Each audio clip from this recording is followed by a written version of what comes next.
Tragedia din cartierul Rahova ne-a arătat tuturor că procedura actuală aplicată de Distrigaz și de alți distribuitori de gaze este greșită. Este o procedură care tratează superficial o situație de risc major. Oamenii simt miros de gaze, sună la compania de distribuție, iar răspunsul este un gest birocratic. Se oprește gazul, se pune un sigiliu și atât.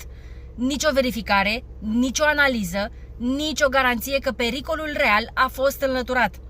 Aceasta nu este o procedură de protecție, ci una de spălare pe mâini. Un simplu sigiliu nu protejează vieți.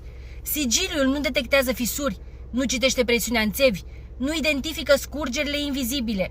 Este o procedură care ignoră exact ceea ce contează cel mai mult: siguranța oamenilor. După o astfel de tragedie uriașă, precum cea din Rahova, soldată cu morți, răniți și familii distruse, nu putem merge mai departe ca și cum nimic nu s-ar fi întâmplat. Nu putem accepta explicația că așa e procedura.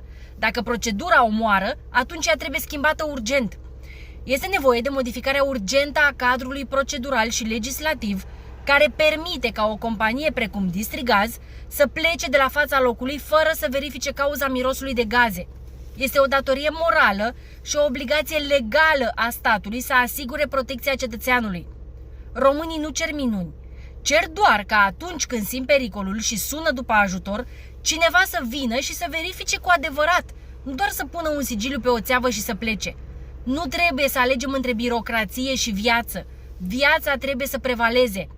Se aude până la guvern? Se aude până la Raed Arafat? Cine a conceput aceste proceduri? Ce a avut în cap? Tărâțe?